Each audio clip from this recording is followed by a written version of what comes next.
tragedy at UNC Charlotte. As a campus mourns, stories of heroism and survival emerge. We shut the lights and she said, "Don't move the barricade." Students hiding in a closet while a victim charged at the gunman. He was the most selfless person you will ever meet. And an officer disarmed the suspect within minutes. The training pays off, and that's why we do it. Now the campus and city are coming together in solidarity to be Charlotte strong. This is a special report from Channel 9. Now, this week was supposed to be one where students finished their classes and prepared for graduation, but everything was interrupted. Yes, it has been very somber around campus today here at UNC Charlotte because they have been mourning the death of two students here. This is Riley Howell, described as always putting others before himself and proving it in his last moments as he actually ran toward the gunman to stop the shooting.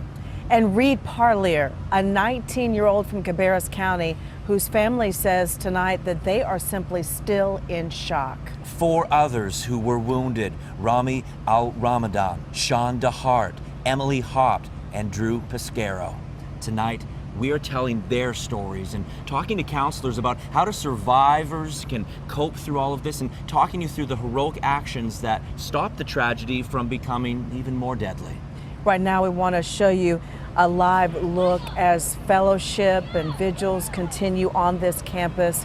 Everyone really coming together in prayer and support, even doing the alma mater, singing some of the songs to those on the campus that are very special. So they have spent the day bonding too. We've heard cheers actually in the last few moments from the Star Quad where the vigil is taking place, celebrating the lives and coming together as a community.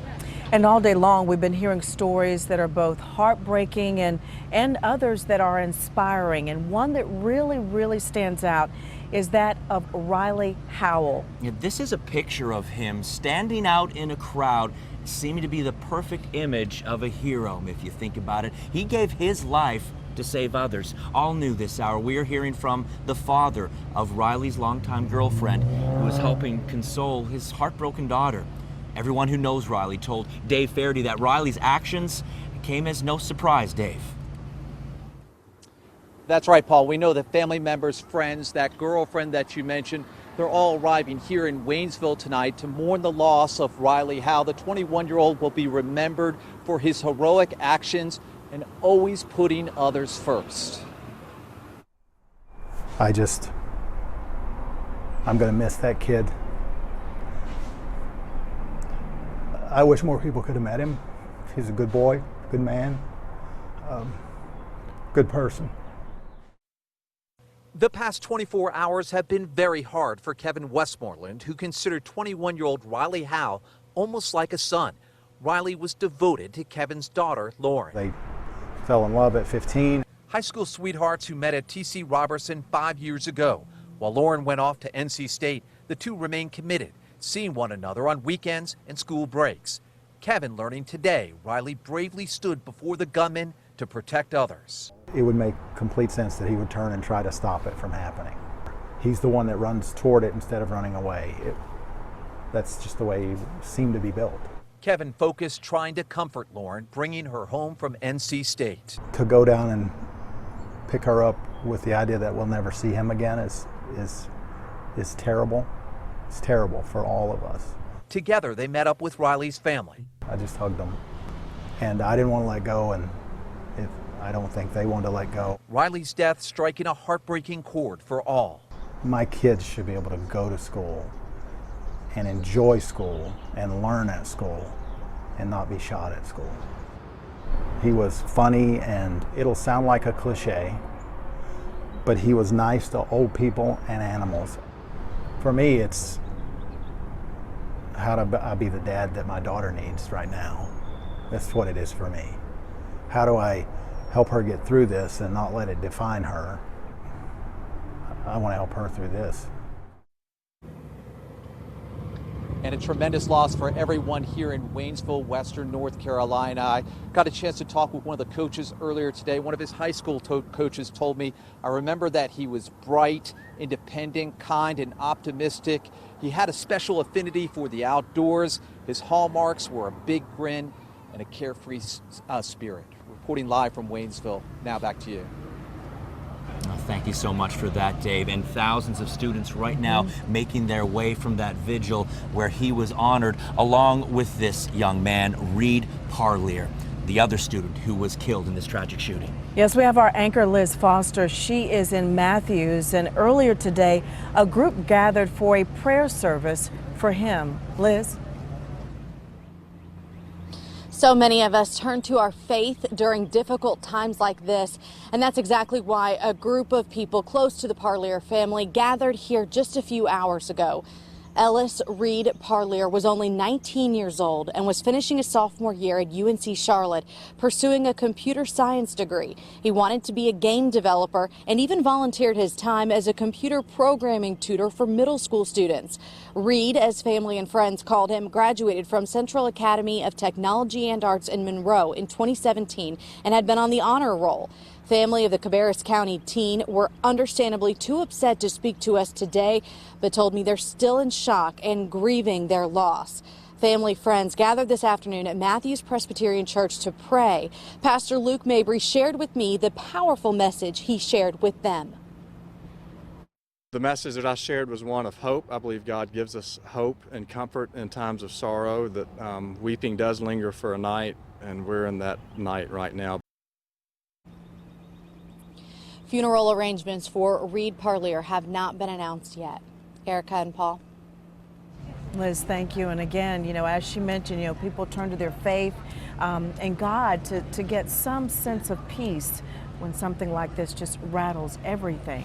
We also know that 3 of the other 4 victims who were shot are still in the hospital tonight.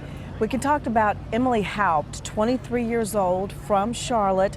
She loves traveling abroad and loves learning about different cultures and international affairs. Drew Piscaro is in the Alpha Tau Omega fraternity and covers sports for the school newspaper. His family says he was shot in the back. He had surgery last night and is in stable condition right now. We are very happy to report that. His neighborhood in Apex is rallying around him right now with a group prayer chain. The whole street is very tired. We were up until about 1 o'clock, I believe surgery was over, and we were on a short group message that we were told everything was going to be okay. He was very lucky. It was a very close call, and we couldn't be more relieved to get that kind of news. We can also tell you about Sean DeHart. He's already out of the hospital, we're told. He's from Apex, but he lived in Connecticut before moving here to North Carolina. I still remember Sean as probably a 10-year-old playing in the backyard with our youngest son. And I'm glad that he's expected to recover, because it was very frightening that first second. And then there's also Rami Ramadan. He's originally from Saudi Arabia. He was shot in the stomach and in the hand as well, but he as well is expected to be okay. Now, within the past half hour, students have moved from that vigil that was taking place in Halton Arena. You can see many of them streaming by, and then they moved over to the Star Quad for a vigil there. And we have Eyewitness News reporter Joe Bruno there with them. It's a powerful night. I mean, to the point where you were getting chills just every time people stood up out of their seats. During the moment of silence, people so quiet you could hear the cameras zooming. I'm here with one senior, Brittany Moose, who was at the vigil tonight. Brittany, just being there, what was that? What were the emotions going through you? There are just really so many emotions. I mean, you always see on the news like stuff like this happening, but you don't really understand like what it's like or what it's going to be like until it hits really close to home at your own school. And it's just really powerful, honestly, to just see our community and our students and faculty and our chancellor and just everyone coming together to support each other and to support the victims and the ones that are injured in just our school. If you had to give a quick message to everyone who's really just coming together, seeing all these students rallying behind them, what would you tell them about UNC Charlotte and this community? First of all, we're Charlotte strong. I mean, just look at this vigil tonight, how much we've come together to just be a family through all of this, and just how much we're praying and just being there for everyone through everything. Brittany, thank you so much. You and your community, your friends are on my thoughts and prayers. Thank you. Back to you. All right, Joe, thank you. And as you can see, very emotional, very uplifting, though, when they came together. And that tonight that's what it's all about for us. We want to focus on the victims and the survivors, but we also want to give you an update on the status of this investigation. And Channel 9 is choosing to use the suspect's name and picture as little as possible to avoid giving him the notoriety that police say they believe he wanted out of all of this. Now, we do know that he bought the gun legally, that he had multiple magazines with him. Sources telling us that he was a former UNC Charlotte student, and that he took the light rail here to this campus yesterday before the shooting. We know that he is going to be in court tomorrow. And we've put together this map of the campus to really show you where the shooting happened at Kennedy Hall. If you're familiar with UNC Charlotte, this is an eastern part of the campus, and Kennedy Hall is right next to the library. Now, campus police officers rushed into that building and had the suspect in custody within 18 minutes of that first call. And our anchor Allison Lottis was the first to get to talk to the first officer who actually responded to that scene and got to the suspect. Allison? Erica and Paul, when the officers were running towards that building, Kennedy building, so many students were fleeing, running for their lives. But these officers didn't hesitate to get there because they know they had a job to do. And their names are Sergeant Rick Gundacker and Lieutenant Sarah Smyer. They say they knew exactly what to do because they have trained for this so many times for so many years. And unfortunately, yesterday it became a horrific reality. Sergeant Gundacker told me that he was calm in the middle of that terror, knowing that he had a job to do. He ran past those students who were pointing him to the classroom where 6 people were shot. He helped take down the suspect, but he told me today he doesn't consider himself a hero. How would you describe the moments after you took action and had contact with him? There was the process of my brain going through things once I had him in custody. I needed to help victims, but I'm not going to get into detail what went on there, but a lot of good things went on inside of that room. But he did tell me he thinks Riley Howell was a true hero for saving the other students by sacrificing his own life. And Sergeant Gundacker told me he considers the students here on campus like his own children. And his message for them tonight is to stay strong and stay together. Erica and Paul. All right, Allison, thank you. And that officer you just heard about, one crucial part of the very elaborate security plan here at UNC Charlotte. It seemed to work as well as it possibly could in this life and death situation. A lot of moving parts there. The head of the campus police will join us live next. You'll also hear from a student who actually had to hide in a closet for hours until she got the all clear. And a psychologist as well is going to talk about the difficult healing process that's ahead for so many of the students, staff, and families here.